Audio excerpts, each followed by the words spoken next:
If you're watching this right now on February 13, 2026, the breaking alert's flooding every major network. Hold on tight, because confirmation just hit the wires. At precisely 3:47 a.m. Eastern Time this morning, a team of federal enforcers, Deputy U.S. Marshals spearheading, flanked by 3 Secret Service operatives under direct orders from their agency director, and an FBI overseer locking down coordination, breached the Oval Office doors in a move that shattered 234 years of presidential precedent.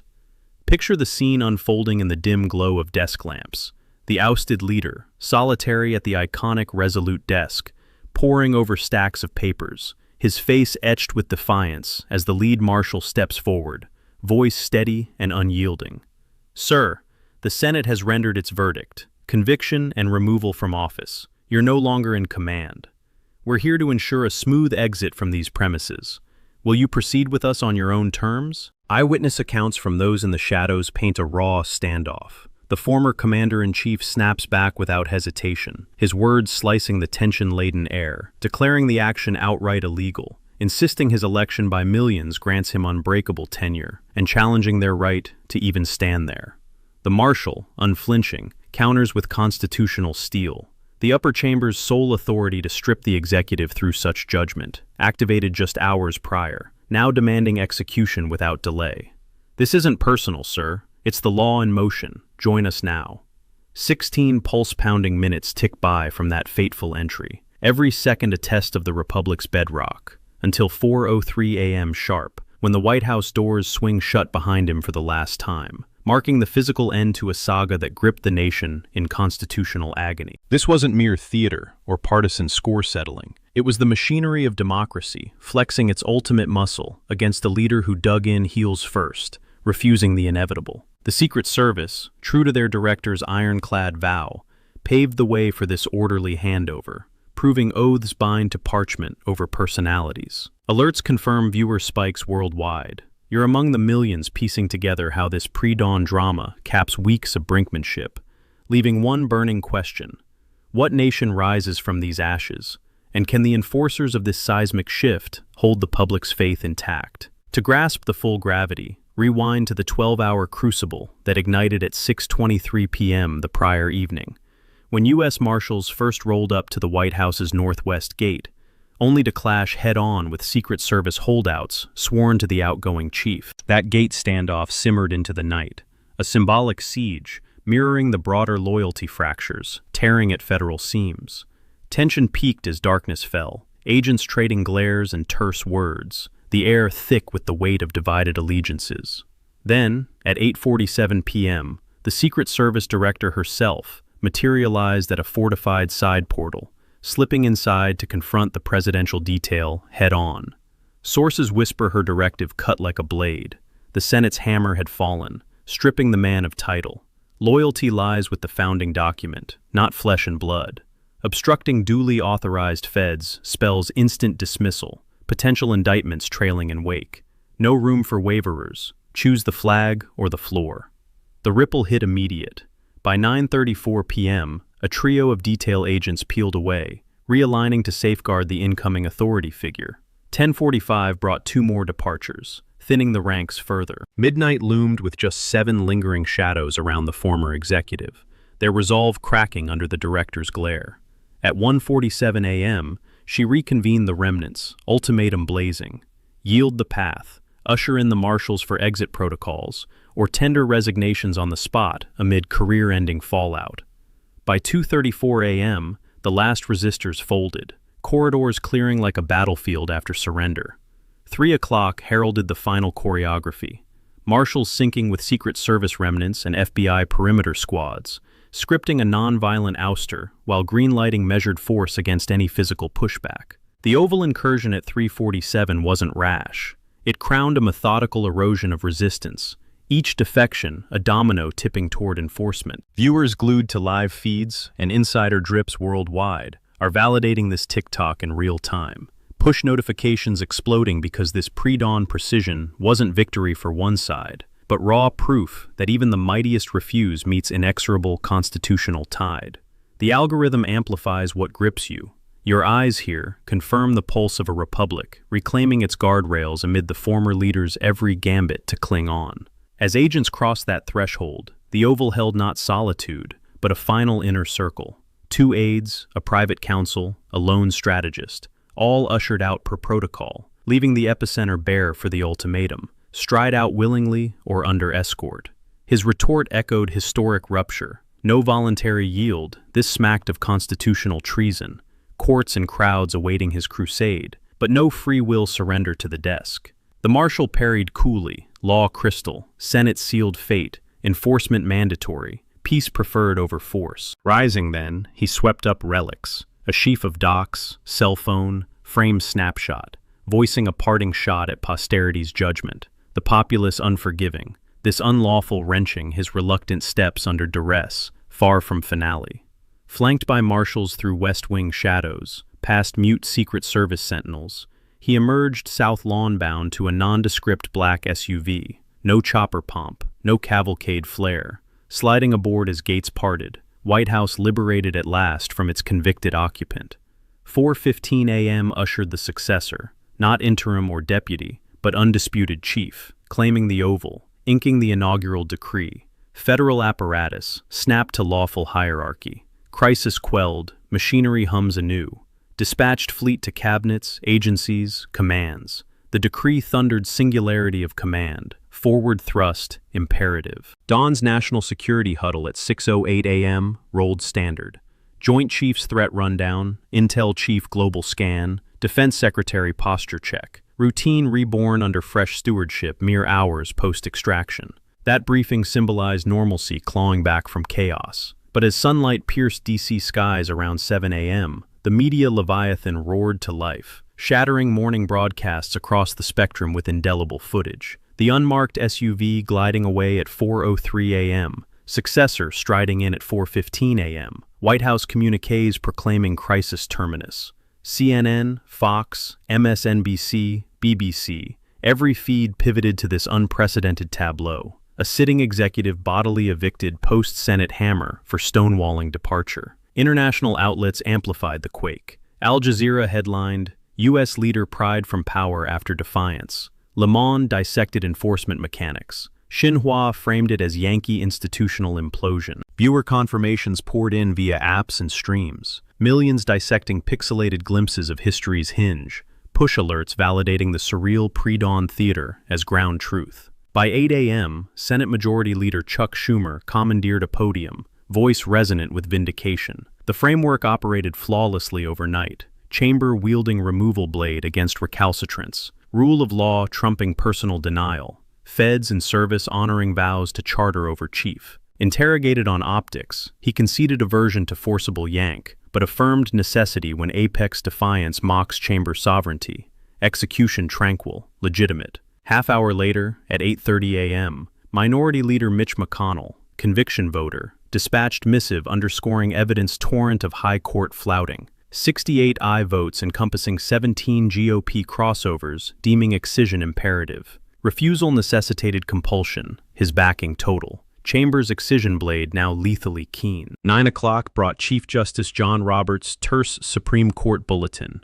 Chamber trial and guilty call adhered to charter mandates. Verdict execution buttressing branch autonomy and legal primacy.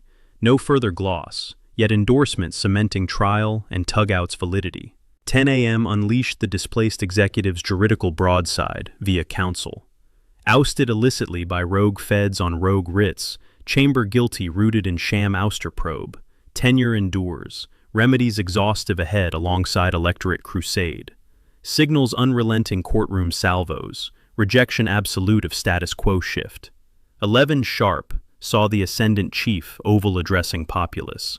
Fellow citizens, charter convulsion concluded, chamber acted, oath affirmed, predecessor decamped, supporter multitudes acknowledged, queries rife, yet charter mandates embrace, conviction excised, apparatus activates, schisms mend, institutional credence rebuilds, collective advance beckons. 10-minute soliloquy pivoted reconciliation, crisis surmount. These salvos crystallized fault lines, institutional chorus hailing system triumph, displaced chieftain priming rebellion, airwaves electric with polarity. Global markets twitched, dollar steadied amid volatility, allies exhaled on continuity, adversaries probed fissures. Domestic poles flickered early, urban enclaves cheering enforcement, rural bastions decrying putsch, independents splintered on legitimacy.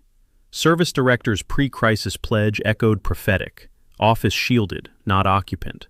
Marshals dispatched edicts sans favoritism. Yet undercurrents swirled, whispers of internal Fed dissent quelled, military brass saluting chain intact. Viewer metrics skyrocketed, your screens aglow with dissection panels pitting constitutional purists against rights warriors. Each clip recirculated, fueling frenzy. Schumer's rostrum evoked framers' foresight, McConnell's nod bipartisan gravity, Roberts' brevity judicial neutrality, ex-chief's defiance rally cry. New stewards' plea unity tested raw nerves post-polarization. As midday loomed, the Republic exhaled yet inhaled uncertainty. Enforcers vindicated, but trust reservoirs low, every broadcast loop underscoring fragile equilibrium forged in oval shadows. Forward gaze sharpens on 6 barometers charting recovery trajectory in ensuing epochs. Prime. Does the ousted mount credible juridical offensive contesting chamber writ? Filings alleging overreach compel benches to probe reviewability of senatorial doomsdays, precedent quake potential. Secundus. GOP base embrace or excoriate. Surveys revealing supermajorities branding tug unlawful portend. Entrenched schism, cohesion phantom. Tertius. Ascendant steward efficacy, approbation accrual. Adept helm swaying doubters ratifies action constitutional. Stumbles amplify partisan ploy narrative. Quartus. Fed ranks or martial echelons bulk recognition. Lingering mutiny intimates unfinished business. Loyalty voids perilous. Quintus. Legislature codify ouster protocols. Perceived lacunae spur reforms sealing ambiguities. Sextus. Savants and jurists coalesce legitimacy verdict. Convergence enshrines canon. Discord perpetuates tempest. These metrics, dissected in think tank war rooms and cable crossfires, hinge on institutional sinew post-trauma. Early tea leaves, nascent filings teased in pack filings, base rallies chanting fraud, stewards' initial edicts crisp, yet poll bumps tepid, no overt Fed revolts, brass parades compliant, Hill murmurs procedural patches, academia splinters 3-to-1 lawful, viewer dissections and comment tempests mirror divide, half herald enforcers, half martyrs.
Broadcasters loop these hypotheticals, fueling retention as hypotheses harden. Hill corridors buzz reform bills. Base aggregates mobilize petitions. Stewardship tests loom in address follow-ups. Global eyes fixated. Allies bolster continuity. Rivals scent disarray. Domestic fabric strains yet holds. Barometers blinking amber. Historical lens magnifies rupture. 2+ centuries, chamber thrice impeached, yet never excised. Johnson eked acquittal by Singleton nay. Clinton lopsided clearance. Prior Trump dual absolutions. Now 68-32. 17 GOP defections propel first forcible expatriation. Theoretical blade actualized. Refusal futile against Marshall's mandate. Services office primacy. Framers' contrivance transitions theory to terror. Conviction substantive. Defiance doomed. Dawn tableau etches indelibly. 347 ingress, 403 egress, 415 ingress anew, 608 intel right. Capping Odyssey from Cabinet 20th invocation, High Court scorn, exigency grabs, lower chamber cross-party lance, upper verdict with GOP schism, culminating physical reclamation. Apparatus prevailed, fortnights grinding, bipartisan probes, senatorial spine, service charter choice, enforcer resolve. Yet verdict bifurcated, restraint triumph or exceptionalism excess. Precedent bifurcates futures, fearful compliance or audacious mimicry. Presidency altered irrevocable, conviction tangible peril, high court defiance office forfeiture hazard. Senators grasp party-piercing feasible, 17 precedents. Populace imprints 2026 convulsion resolution, via rule inexorable, resistance notwithstanding. Viewer cohorts dissecting feeds affirm endurance. Constitution tenacious, democracy resilient. Republic advances rule essayed to fracture yet unyielding. Peril phase, enforcement roulette, eclipsed. Aftermath cascades courts, policies, historiography demand vigilance. Analysis endures here as precedents crystallize, policies pivot, savants sentence. Not terminus, but pivot. Enforcers triumphed, sequelae span eras. Charter weathered utmost strain. Republic recalibrates cognizant mechanisms, restrain apex recalcitrance, sans rupture. Future stewards heed. Blade bites, extraction executes, defiance dividends dire. Your confirmation in surging views propels discourse. Debate endures, vigilance vital.